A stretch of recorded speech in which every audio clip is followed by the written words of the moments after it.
Hey guys, welcome back to the Lit Mag Lab podcast. I'm Jazz Marie, aka Vevnaforo. On the past podcast episode, I was showing around CLMP, the community of literary magazines and presses, and just covering a little bit further the benefits of having a membership with them, so totally listen back to that. I'm not going to do a recap of that episode, but I'm just going a little bit further than I did back in episode 16, if I recall, the audio only episode. Totally listen back one episode to that where I'm sharing my screen, showing you the public pages of CLMP and just my thoughts on, the membership benefits and the resources, right? For example, let's say you are having trouble finding a printer, right? And no matter where you're located in the world, someone's bound to be able to point you in the direction of some to check out or even share what they're using. So a lot of great resources, right? When you gain access to that membership, there's additional resources you get access to. So I'm just covering again the public pages and just sharing my thoughts about my experience with the membership to date, the past couple years. You may see on my screen, again, if you're watching the video out on YouTube or Spotify, that I am on Meanjin's website today.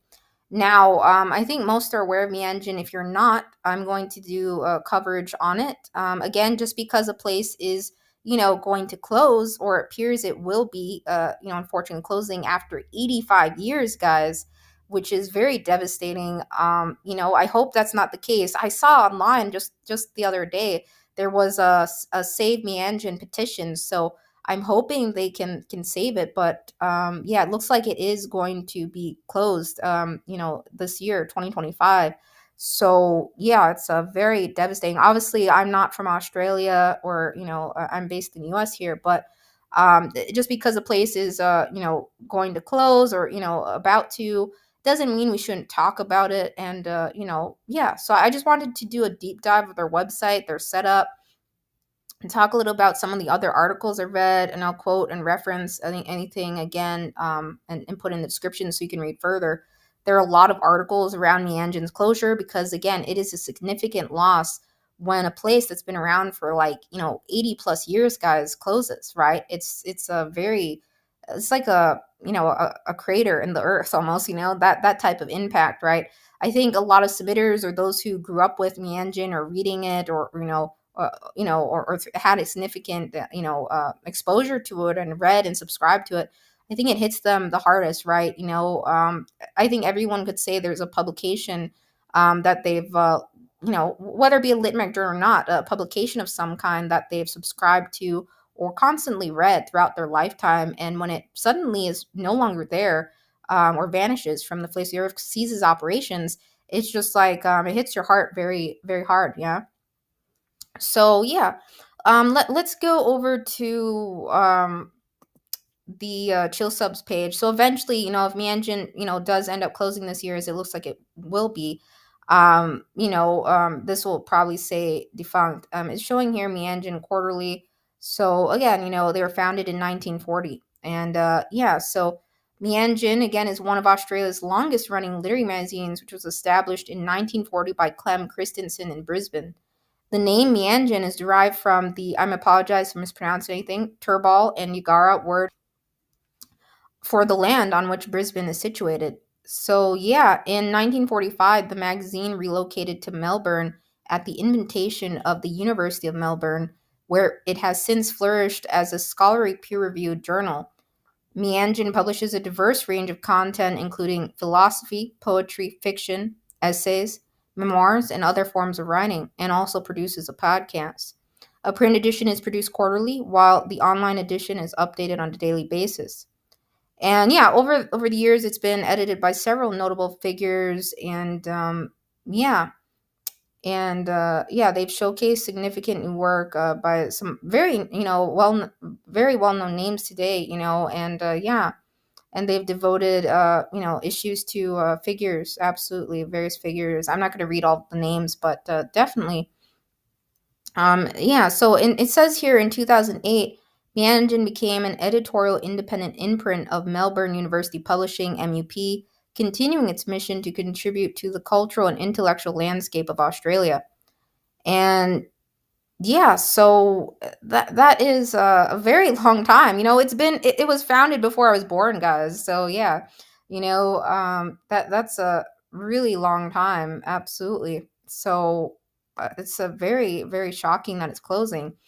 Yeah, so I was reading on Wikipedia here, as you can see on my screen, but look at this, guys. So Meanjin was formerly known as Meanjin Papers and later Meanjin Quarterly. And yeah, so again, it states here on Wikipedia, even right, publication Meanjin will cease at the end of 2025, but its website and online archive will be retained.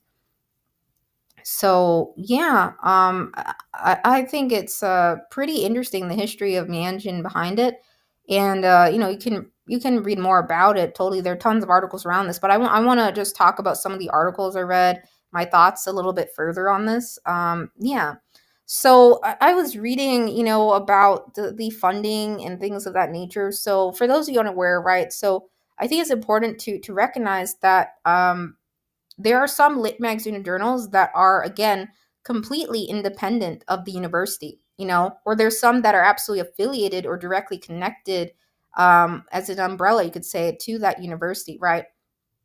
And yeah, so I've heard this term float around in the community, a memorandum of understanding or an agreement of some kind that university has between a lit mag journal or press, and it just goes over essentially, right, an understanding or agreement that they have, in terms of what's offered, in terms of support services, financial support, even, yeah, or if it's completely independent and all of it comes through subscriptions, sales, or funding. Some lit mags and journals get their own separate nonprofit status, I believe. So yeah, there are various agreements that lit mags and journals and presses have with universities, right? If they are affiliated with one or independent of it, or yeah. So it's a pretty tough, to really get support. Even if a lit mag or journal is part of a university, affiliated with it or has some sort of ties with it, it's not like, again, it's not guaranteed that that lit mag or journal is going to automatically stick around for the next 500 years. um a lot of lately, I think, not just Meanjin, but there was another lit mag or journal, I can't remember, press, I think last year I heard, that seized, or had not seized operations, but rather their funding was completely slashed by the university, and then they're like, oh, now you have to like find funding yourselves, basically, like they were on their own. I think that's what happened. Or they had a substantial amount of funding cut, so they couldn't do their usual operations, right? It sort of disrupted things. Yeah, so it's hard, for a lot of lit magazine journals, especially, just every place has a different structure, and funding is always something that is tough to obtain. So supposedly, I think Meanjin is closing because it's purely a financial decision, but I don't know. Others have said other things, about this, and I don't know. I really don't know. It's not my place to say, but that's what was, most articles state. I know others have stated other things, but obviously you can find that online. I will quote off some articles before I give you a tour of their website. Look a little bit around, that caught my eye. So there was this article, titled "The Killing of Meanjin and the Economics of Forgetting" by Andrew Hamilton, which was back on September 17th, 2025, again on Eureka Street. So I just want to quote this off, because I think it is a great point. So it states here in the Eureka Street article, and I'll put a link to this in the description. At a deeper level, Meanjin was valuable because it enacted human values that underlie any good society. It commended a world in which people are not isolated individuals, each with their own separate life, project, and opinions. They rather form a community in which each person is important, and in which all commit themselves to build a better society. Meanjin and other small magazines encourage public conversation that values truth and beauty and honors the words, stories, and images in which these values are embodied. These values constitute the human as distinct from financial viability by which magazines should be measured. And yeah, it says in the article again, small magazines like Meanjin matter because they bring together writers and readers, educate in good writing, and encourage conversation about society. And yeah, they represent a living tradition of self-sacrificing commitment. And there's a lot of articles also that mention that it's a huge cultural loss. Again, there's some lit magazine journals, right, that strictly accept submissions from those that are from the area or region, or live there, or reside there, right?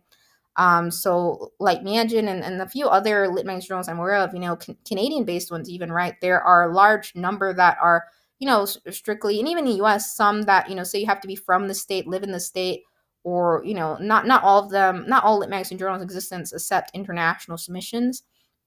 But nevertheless, Meanjin absolutely is a very well-known name in Australia, and yeah, so this is very devastating. I've heard another magazine or journal, Overland. I haven't checked it out as much, but and there are several others, right? Lit magazine journals Australia, but Meanjin was one of the absolutely longest running, right? And yeah, so it's just really, I think for a lot of others, just to see something long-standing close like this, it raises a lot of question marks, like, these are just my thoughts, right? So how is the funding like allocated, right? I think others have mentioned, right, even if a place is independent of university or something, I think some universities, I think right, think about this way: universities, right, have tuition, right, some massive tuition amounts, right, the students and stuff. And you think about, where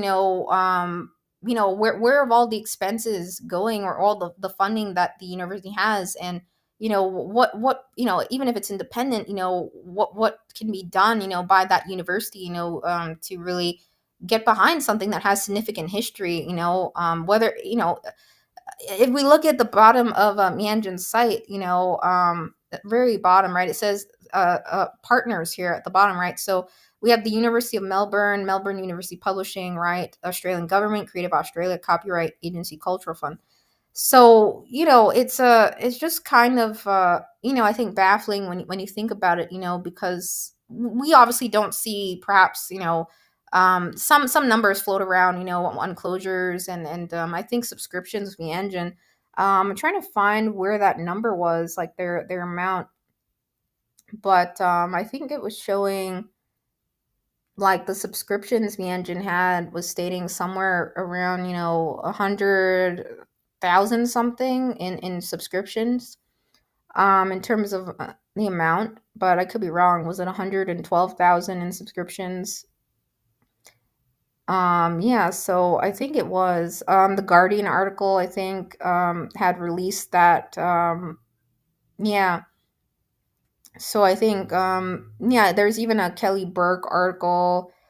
Decision to close Meanjin is criticized as an act of utter cultural vandalism. So yeah, there's a lot of different articles on this. The article states it's awful. I totally agree. So yeah, it says in some articles, right, the publication had recently secured $100,000 grant from Creative Australia to fund its next 2 years of operation.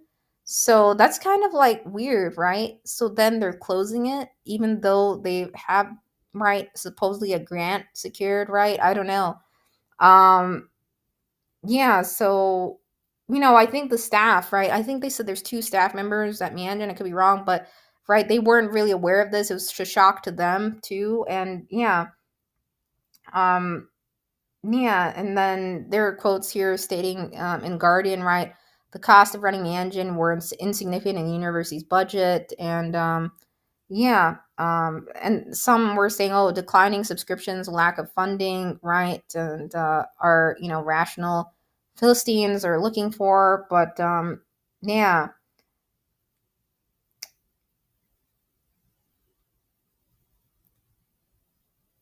yeah. So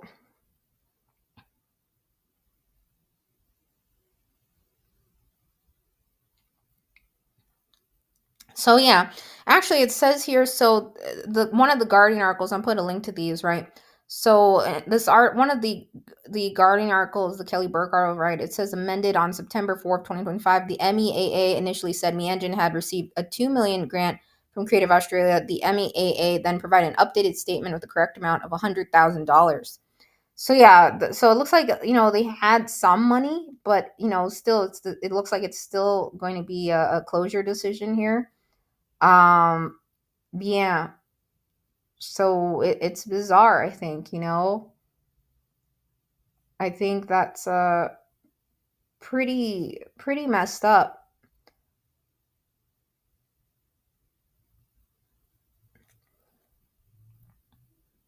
So yeah, Meanjin's published, I think even Nobel Prize winning authors, and yeah.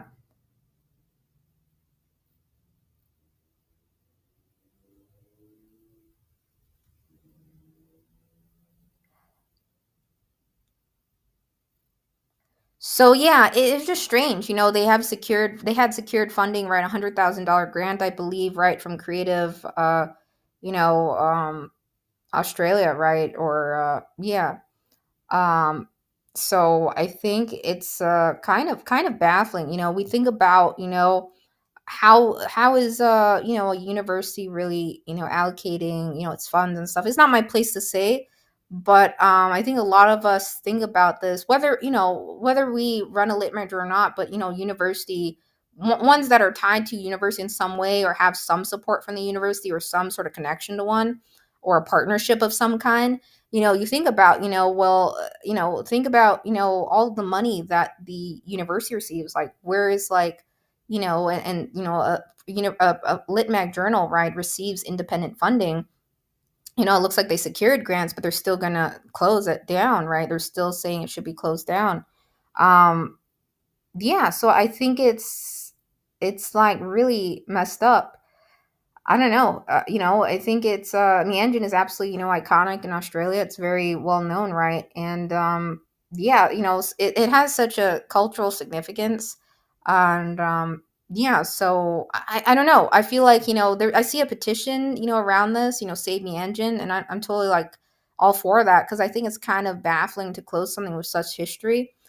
Yeah, it just really doesn't make sense. I think I've seen some universities, even, not talking about MUP, or or Melbourne or Australia universities, but I've seen some universities, even in the US. What they do is, maybe they share about a crowdfunding opportunity of some kind, or or try to help facilitate that, in terms of funding. If it is purely a financial decision, I think, as a last resort, if the founding editors don't want to close it, it's not their decision, obviously.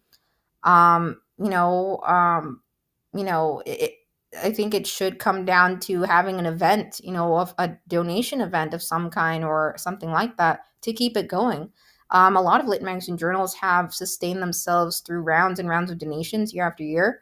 So I think it's kind of bizarre. Obviously, it's hard. Not every single year donations can be received, or the amount needed.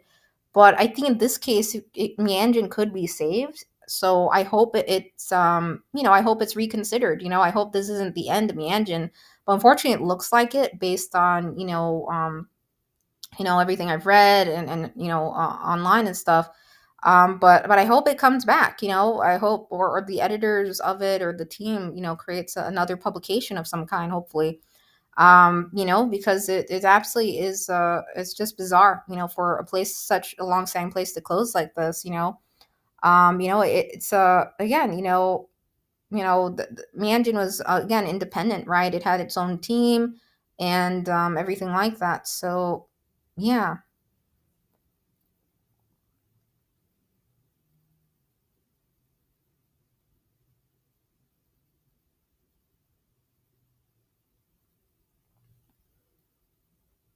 So yeah, overall, a lot of people have said online, everywhere, that the numbers don't really add up, and this being a financial decision. So I'm not really sure. Again, I just wanted to show you around Meanjin and to look at it, because I think it's important to talk about it. Even this year, not just Meanjin, but other lit magazine journals and presses will close, and they may not be, of course, affiliated with a university, or independent of one, or have any ties to one. But yeah, I think it's again, it's very tough. Lit mags journals and presses, face things like this, right, where they are, maybe have the rug pulled from underneath them, right, suddenly, out of the blue, because of events or decisions, or things like that. um yeah.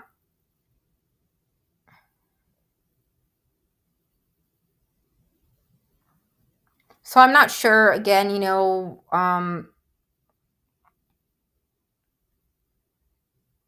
so yeah, it comes to the question like how much is Meanjin's expenses, a year?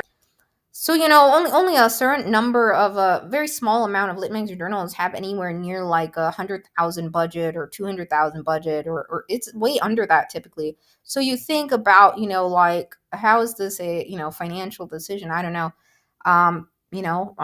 Yeah. So it's really weird. There are tons of posts on this online, Reddits and things. So it doesn't really make sense, I think, for a lot of others, even if you're not, Australian, or you're not, not there. A lot of cuts have happened this year across the world in general. I think a lot of losses. So it's been just kind of another bizarre year, I guess. Yeah. Um, yeah. So yeah, I'm not aware of like all the numbers and the breakdown of Meanjin's, expenses, operational cost, and their funding. But I'm just reading some articles out there. It looked like they had secured some grants again, and but there's still the decision to close it, right? And yeah. So I think it on the Guardian, one of the articles, and I'll link it below here. It says right, so Meanjin subscriptions contributed to $112,790 to keep the magazine going, but it's quoting here. It's not the case apparently. The Ben Walter article, um, yeah, the one that states the end of Meanjin after 85 years is as sad as it is infuriating, right? So yeah, so yeah, yeah. So according right to MUP, right, it was made on purely financial grounds, but I don't know. It's kind of weird, right? There's also a statement here in the Guardian, right? That MUP's most recent annual report notes that the University of Melbourne chipped in only 220,000 last year, and again, while Meanjin subscriptions contributed $112,790 to keep the magazine going, but apparently that's not the case. Yeah, so yeah, it's really curious and puzzling, I think. So yeah, overall, I think in most articles I've read, right, the number of venues left for Australia is not very massive, which yeah, I'm going to post an article actually on various lists of ways to find lit magazine journals, and there's like this search directory for Canada. There's various pages and lists if you do like lit magazine journals based in Australia, even, right? You'll come up with a list. Meanjin is on that list, but obviously some of the lit magazine journals on those lists, they're not updated year round. So, some of them do become defunct, or, or face closure, right? So just keep that in mind. But I'm working on like a list page of some kind, just some things tying into each episode that I do out on Substack. You can check it out sometime. But yeah, so I was just reading about it for you guys, and I just like quoting things off, and thinking about it myself. I don't know, like it's kind of weird, I think like the whole like securing grants and like the financial costs and expenses, like um you know and like yeah. So I think some lit magazine journals are dependent upon university support, and some aren't, and some offer support up to a point, or have an agreement around that, or a partnership, or an affiliation. So yeah, even that goes for ones based out of high schools, and stuff. There's agreements between like the school and like any programs the school has, or ties to one, or there's some that are independent of the school, but maybe they offer like a space for those for the publication, or cover certain things, right? Yeah, so it's very complicated, right? The whole world of financial funding, it's actually really stressful for lit magazine journals. But in this case, I don't know, it's bizarre how it says it's purely a financial decision. If you look at like the funding numbers, the subscription numbers, and I don't know, it's just kind of weird. So again, I mainly just wanted to show you the Meanjin's website today. So totally recommend you read more about the Closure Meanjin. There's tons of articles, tons of posts around it. So wanted to do an episode just doing a tour of their website at least, and checking out. So yeah, so it looks like we have quarterly here, right? This is the editions. So look at this, guys. We're just gonna scroll through for you so you can take a look here. So let's go to page 5 here. I want to see the very beginning. So yeah, page 5.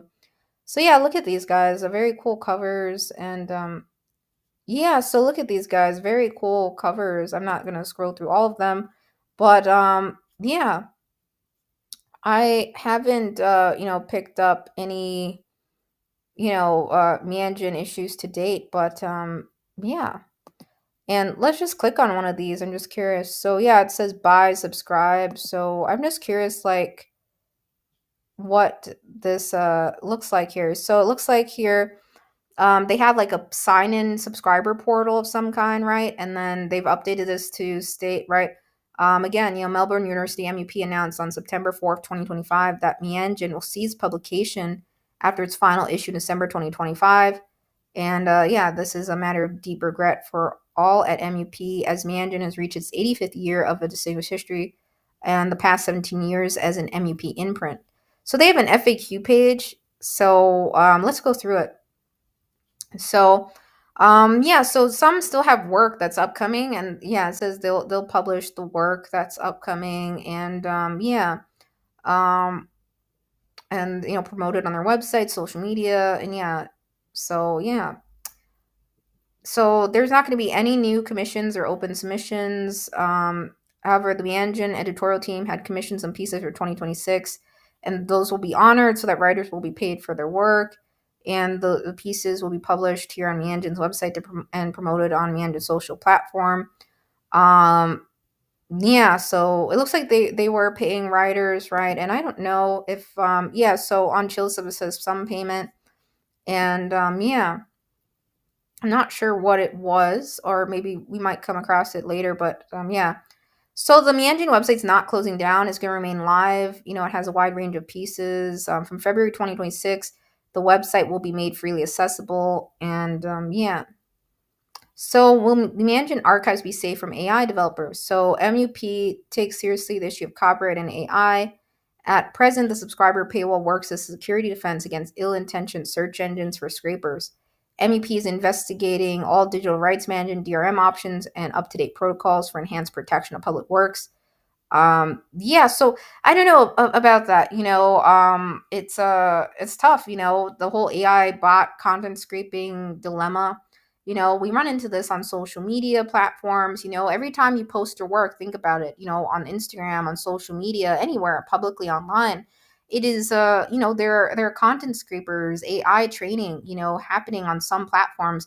There are opt out buttons. There are ways to perhaps minimize your contact with AI, but really it's hard to completely eliminate that entirely. There are a lot of lawsuits around AI training and things like that, so it's a huge problem for a lot of lit magazine journals. And yeah, so some places paywall everything or paywall majority of the work and share samples of it. But I think even if you do research on that, I don't know, there are claims and articles stating that paywalling still, there's still indexing of some things, in terms of AI bots and stuff like that. I don't know. It's a very complicated matter. I think a lot of things policy wise around AI is still in, the early stages. Some new things and regulations are still coming out, in terms of AI, and things like that. So it's a huge mess still. It'll always be kind of messy with AI's existence now, but yeah, it sucks that, we have to do things like this now, all these security measures and trying to protect work and stuff from AI content scraping. But there are a lot of writers and artists who are impacted by, AI copycats and stuff, and all of that stuff. It's just, AI pulling from original pieces and, ripping off of others' work, right? It feels like a total mess and chaos. So yeah, I don't know. I don't know what's going to look like the next 5 to 10 years, but I hope things improve. With the whole, I don't know. I think AI is always going to be around, unfortunately, but I hope things get better. In terms of respecting writers and artists' original work and pieces. So yeah. Anyways, yeah. So it says here for subscribers, yeah. So they cover that, right? And yeah, there'll be, the website's eventually going to be freely accessible to all. So I think that, they're just going to make everything free for everyone to read. Yeah, and yeah, so this is like, what happens when a lit mag or journal or press faces closure, right? They have to update their FAQ, typically send out an announcement around it, and so it looks like they have made arrangements to write, give refunds, for the balance of subscriptions that go beyond December 2025. They're not going to charge anyone further, from September 2025 and onwards. And yeah, and they have like a monthly. It looks like they had a monthly digital subscription, annual digital subscriptions too.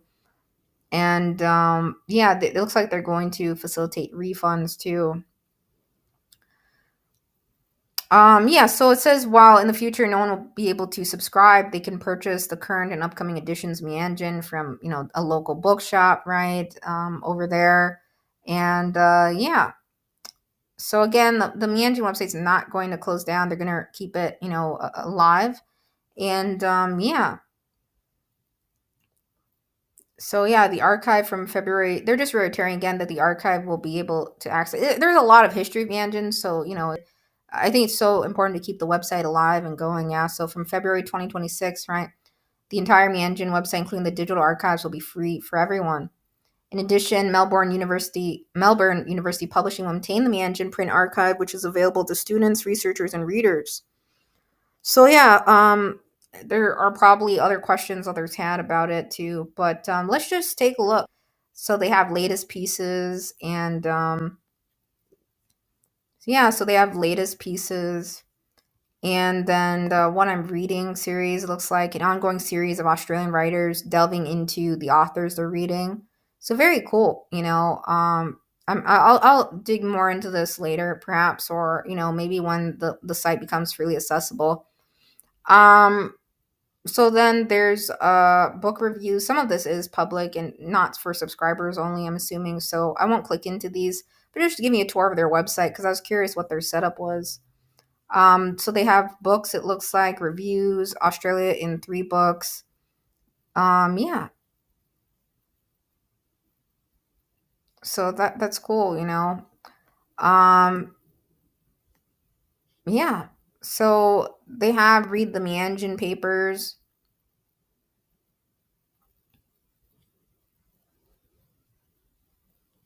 So yeah, they have Read the Meanjin papers.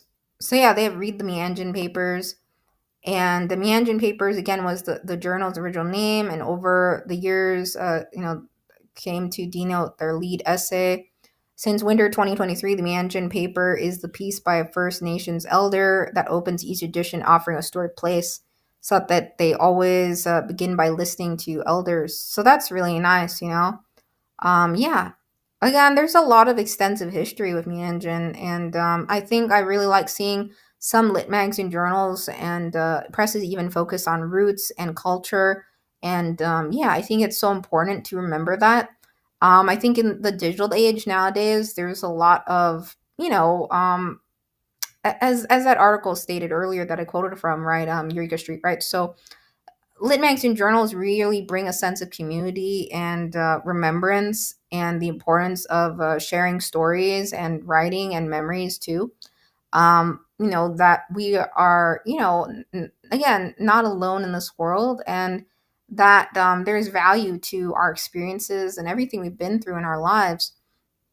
We all come from, again, Meanjin's Australian based, but I think overall, we come from different cultures and backgrounds, and some lit magazine journals totally emphasize that, right, in terms of, some places accept work only from, Australia. I'm sure there's some lit magazine journals out there in existence that are very history focused too.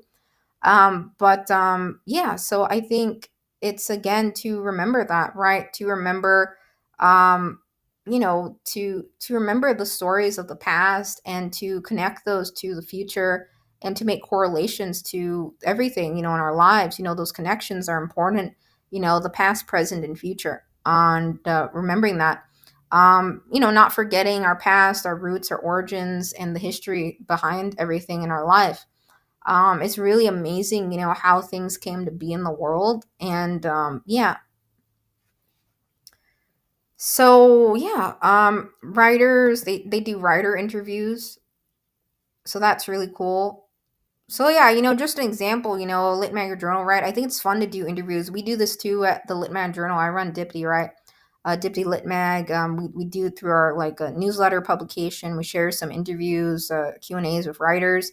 I think that's fun to do. I think it's good for a publication to be diverse, to do interviews, and other things. Book reviews. I think that's really nice. We don't do book reviews yet, but yeah.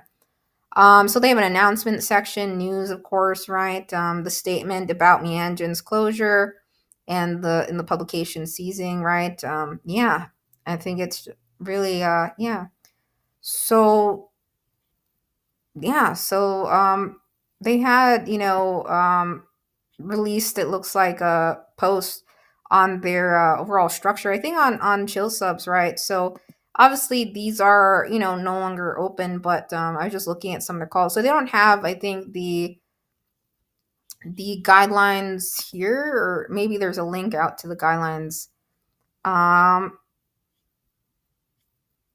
Here we go. Okay, so State of the Nation was so these are some of the what they published, right? So State of the Nation was short pieces offering a perspective on where Australia is at right now, taking any approach in terms of theme, scientific discipline, or tone, which is 750 to 1500 words. Essays, so a rigorous perspectives on a matter of public interest in text or graphic form, 2,500 to 5,000 words. It says, please note that they do not publish opinion pieces, neither in print nor online. And then there's fiction, short stories with or without illustrations, 2,000 to 4,000 words. Memoir, critical insights that reflect on a lifetime or moment in time in text or graphic form, 2,000 to 4,000 words. Books, so reviews, criticism, and critique that withstand the test of time, 1,500 to 3,000 words. It says, note that they don't publish extracts, neither in print or online. Experiments. So, what are experiments, right? So, it says, you tell us. They were looking for experiments, right? Pieces in any form or non form, including mind maps and diagrams. And yeah. Um, so, yeah, it says this could have been a submission, experimental, right? That can be presented on a single page or double page spread. Yeah. And then Australian three books. So that's a piece critiquing three Australian books published at any time, chosen by the writer because they offer renewed perspectives on Australia today, 1,500 to 2,500 words. The year in, a critical review of the past year in the writer's chosen field, 1,500 to 3,500 words. Recent focus areas have included typography, cultural resurgence, truth telling, and poetry. Graphic work, so work aligning with any of these categories in visual form, such as graphic essays and poetry, of course. Always poetry. It's how Meanjin began. It says no more than 3 poems per submission. So in Daily Online, they would publish, it looks like, brief pieces only, including brief essays on timely topics that contribute to the national conversation, or special projects such as Poets Correspond. Yeah, and then they have the What I'm Reading series of writers' reflections on their current reading. And yeah, and then they do like a Meanjin daily reading straight to others' inboxes, what they did. A treasure from their archive from 1940 to today. I think that's really nice. And it's curated by their archives editor. Emma Sutherland did that. Yeah. So that's cool. Poets Correspondence. So yeah, a lot of lit magazine journals have some really cool calls. And Meanjin looks like was very diverse in terms of publishing, essays, memoir, books, experiments, graphic work, and poetry, of course, right? So I just wanted to look at their guidelines and what they had, right, and yeah, so yeah, quarterly in print. That's what they were publishing, right? The Imagine paper, right? Again, an agenda setting piece by an Aboriginal and or I'm apologize mispronouncing this Torres Strait Islander elder or an elder interviewed by a First Nations writer offering a story of place, which was 4,000 to 5,000 words. So historical context to give here, right? Again, the name of the engine and its origins. So I think, yeah, that's really cool. To be honest, I don't see a ton of lit magazine journals focusing on history pieces or historical work. I could be wrong. I haven't been on every lit magazine journal out there in existence, obviously, but I think it's a very, very beautiful that Meanjin focused again on, this series right here, right? Tied back to, an elder, right? Interviewed by First Nations writer, right? I think that's really cool. So yeah. So they have, in the about section a little bit more on that. I won't read all of this obviously, but it's very cool. The Meanjin papers and yeah, and the background of it, the cultural and literary advisory, yeah, they have here, right? So yeah, there are, they have members, right? It looks like they had a editorial advisory board, right, to support the editor's decision making on First Nation matters, cultural sensitivity, writer referral, historical and political context, the Mandarin ethos. Yeah, so some lit magazine journals, do have board members or, those who help. I've seen that especially from like nonprofits too. They have like a board, to help out with decision making or advising on some decisions and things like that. So copyright and payment. So let's look at this. How much they were paying writers. Yeah. So Meanjin proudly honors artist rights. Right. The copyright of each piece published in Meanjin belongs to the author, while copyright of the collection belongs to Meanjin. Yeah. So a lot of their pieces first published were in print, and then now it become digitally available. So they have a massive, it looks like, digital archive, right? Yeah, so their archive, is available as PDF scan, spreads for academic research purposes. And we'll get into this in the next episode, guys, about PDF and libraries a little bit. Hint, hint to the next episode. Something very cool, I think, in existence that is, I think, is going to help a lot of lit mags, journals, and presses, even publishers, in terms of digitization and getting in front of more libraries. So that's something we're going to cover in the next episode here, too. But yeah, just a heads up.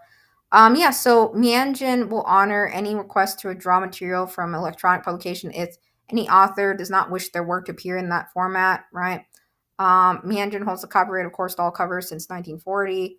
So, yeah, payments. Meanjin pays competitive rates and regular benchmarks with colleagues and peak bodies.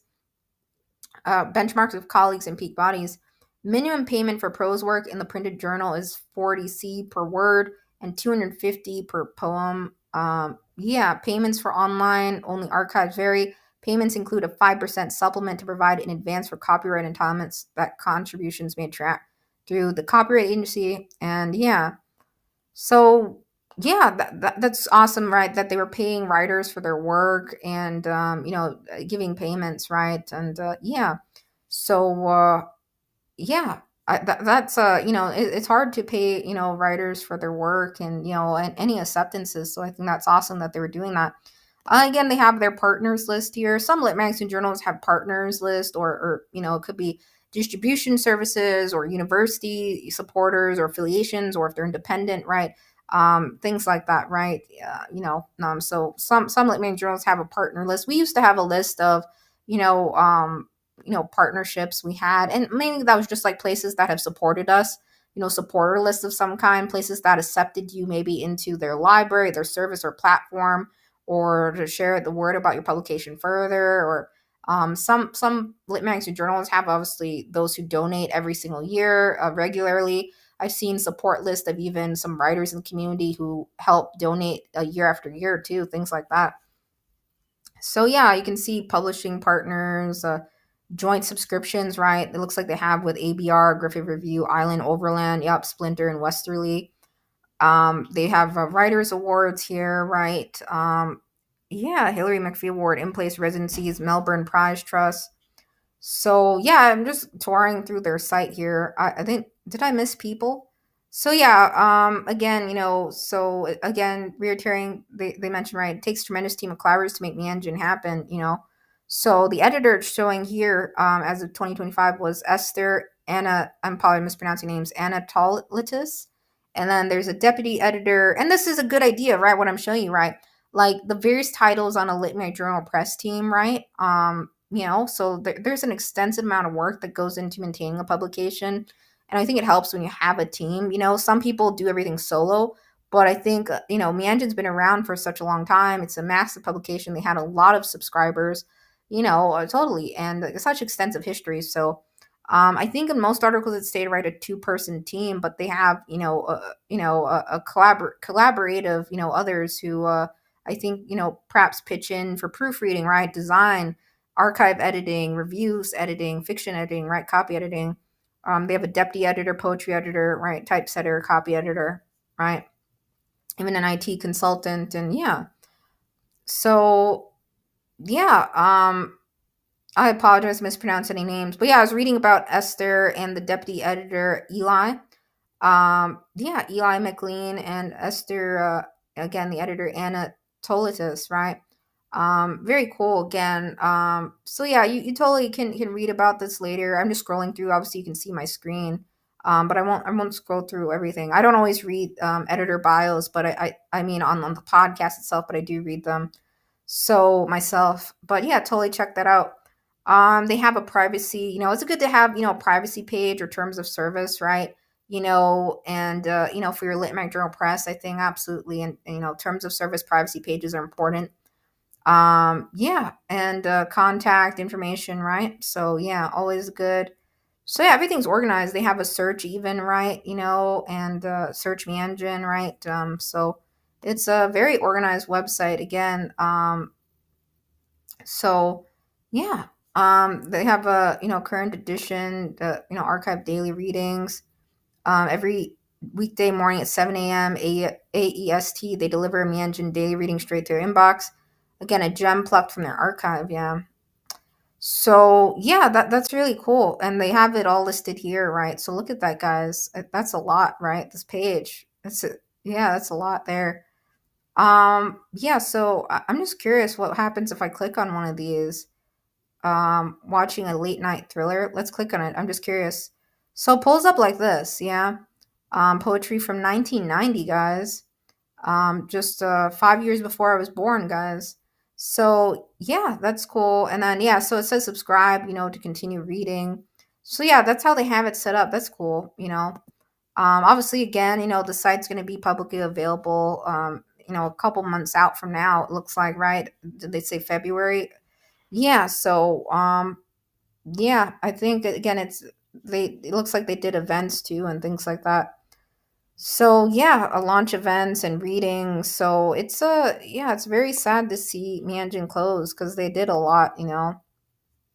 So look at all these editions. Yeah, I don't know how much one of these editions cost, by the way, or what their subscription amount was.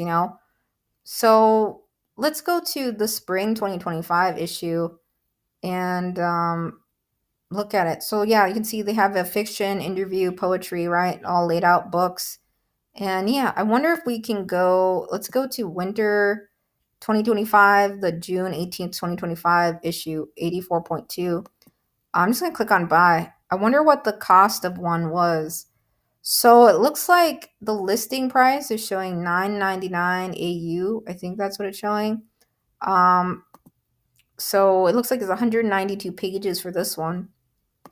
And yeah, so I'm just curious, what the page counts were from the engine and like the cost. Yeah, you know, yeah. So I was just curious on that. I think that's interesting. I don't know if these are all subscriber only. Oh yeah, so you can click into some of these from the issue. I think. Yeah, so you can click into some of these from the issue. It looks like. Yeah. So I was just curious, what the cost of these issues were. I was just curious. I don't know if they have all of these, up or available for purchase. So yeah, some of the older ones are no longer, I think, up for purchase. I was just clicking on some of them, like the last couple of years. Just curious, what happens when you click buy. So yeah, those are not accessible. But yeah, everything's gonna be, I think, available online to read, right? So, anyways, just because a place is closing doesn't mean you can't read it, check it out. I think it's a very inspirational and amazing how long Meanjin has been around. Unfortunately, it looks like they are closing because supposedly it's a financial decision, but who knows? I don't know. I think it's messed up, when you hear a long-staying place closes. So yeah, I just wanted to talk about it. Again, I'm not Australian, but we've had volunteers at Dipty from Australia, and when Dipty Lit Mag started, a lot of our photography issue 1 was from Australia, and from friends and on Hawaii as well. So yeah, I think it's a huge loss, absolutely. I've seen some petition sites to save Meanjin to maybe reverse the decision. I don't know if it's going to happen, but all I can say is I hope, the team at Meanjin maybe creates another publication, or does something after Meanjin's closure or something. I don't know.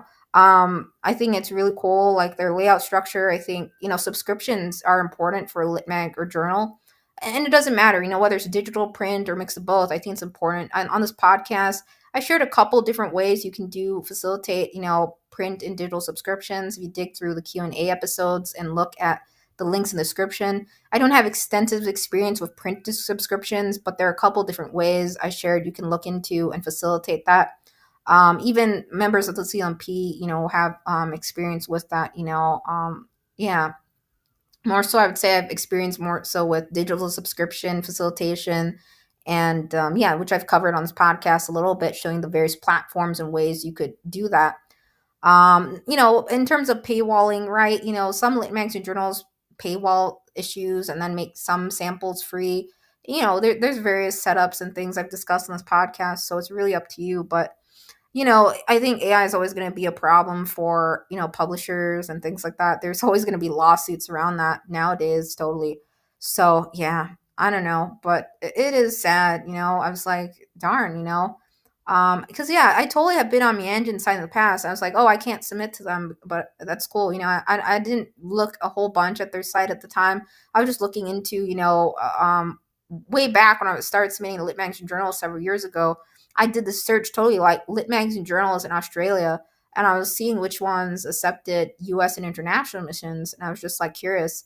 So I can't remember the first Australian Lit Mag journal I submitted to, but if I can remember it, I will share that with you guys. But yeah, in either case, yeah, the next episode, I want to cover a resource for publishers, and it could even be a resource for librarians too.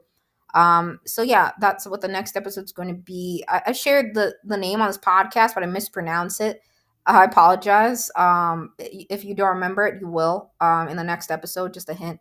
So yeah, if you're interested in learning about more digital platforms and stuff like that, the next episode is going to tie into a fairly new one that's come around, one that I learned about through CMP.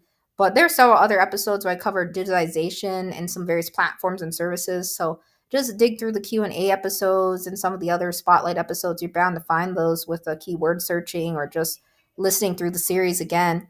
I hope this episode helped you. Again, I just wanted to talk about Meanjin's closure, as of 2025. It looks like it's going to cease operations. I do hope that's not the case. I hope they can reverse the decision or save it. I saw some petition sites or things like that around. So I don't know. It's kind of bizarre. I think, I think a lot of others were hoping it would go on to make it to its 100th year, right? Or way longer than that. Absolutely. I think it's very shocking to a lot of others. Tons of posts around this, on Reddit even, and, various community forums. I was just reading as much as possible.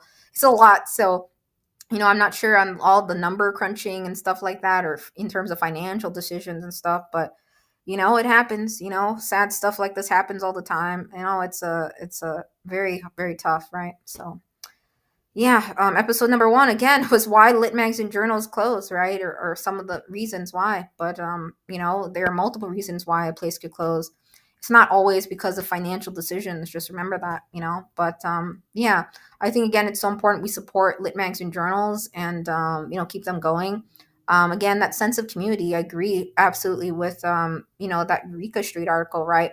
That they bring a sense of community and uniting others around the importance of writing and sharing, absolutely, right. And there's such an extensive culture and history of a lot of lit magazine journals in existence. So any long-standing one that closes, even if it's not long-standing, anytime a lit mag or journal closes, I'm like, it's like it's very gut-wrenching, right? It's gut-wrenching. I think a lot of us have, even if you are founding editor of a lit mag journal, you all have publications, I think, listening to this podcast that you're a fan of, right? That you really love and, want to see continue on year after year. Any closure is a devastating blow, right? And out of the blue, even, right? It's like, what, yeah. So Yeah. So yeah, it's not a very pleasant Christmas, I think, for this upcoming December in terms of like any lit mags and journals that are closing. I'm sure, unfortunately, more are probably closing as I'm speaking. Even a lit mag or journal could be deciding about closing its doors every single year. It happens, and it's just very tough. So yeah, I just give tours sometimes of lit mags and journals. Predominantly I try to showcase some ones that are open or places that have future windows. But obviously, at some point in time, some of the lit mags and journals I'm covering, right, some do close their doors or things like that. So Meanjin is one that looks like it is going is facing closure currently. So again, things can change. I hope it's not official this year, but it looks like it is. Nevertheless, you can, of course, I think I recommend reading lit mags and journals, whether they're closed or not. A lot of lit mags and journals that are around, they try to keep their archive or site up as long as possible, totally. Even if they're not, affiliated with a university or independent of one or, anything, any ties to universities. I've seen some founding editors, they keep their payments up for their site as long as possible, their domains, or they, some newspaper based ones I've seen what they do is they use the Internet Archive, right? Too, since the it went out of print, right, or something like that.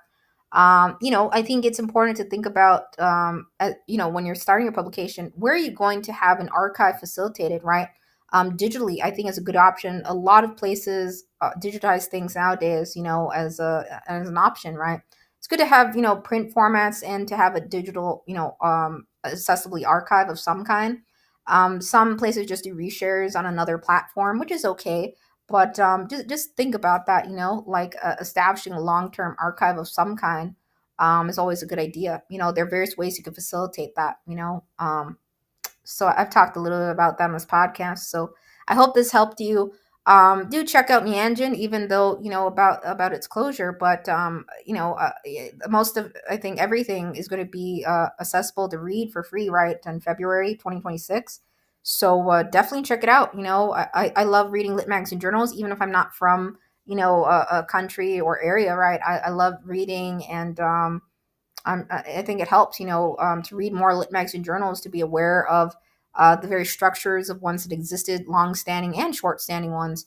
It's very cool. Again, every lit mag journal's distinct structure and focuses, and yeah, so that's all. This is Meanjin.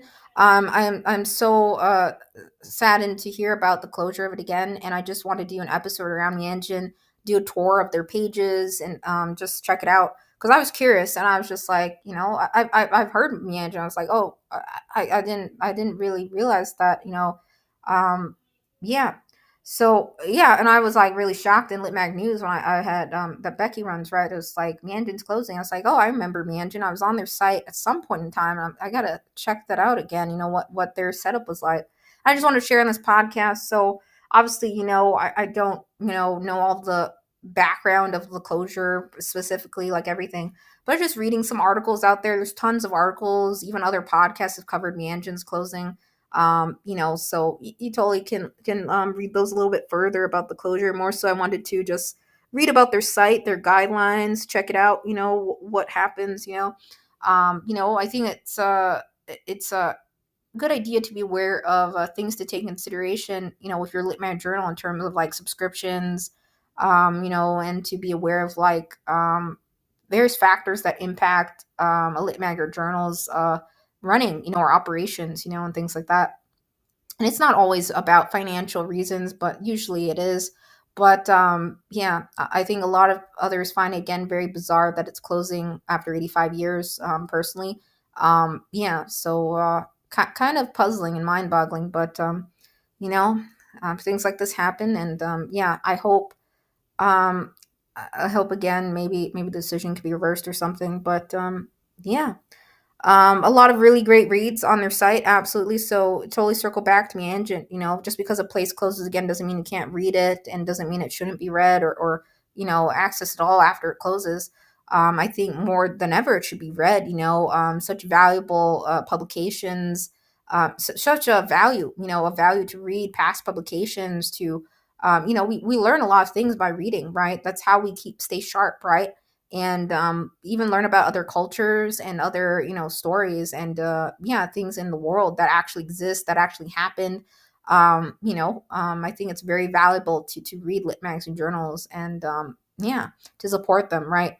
Absolutely. So yeah, so just wanted to cover, at least one manager on here that has faced a closure decision, or to talk a little bit about that.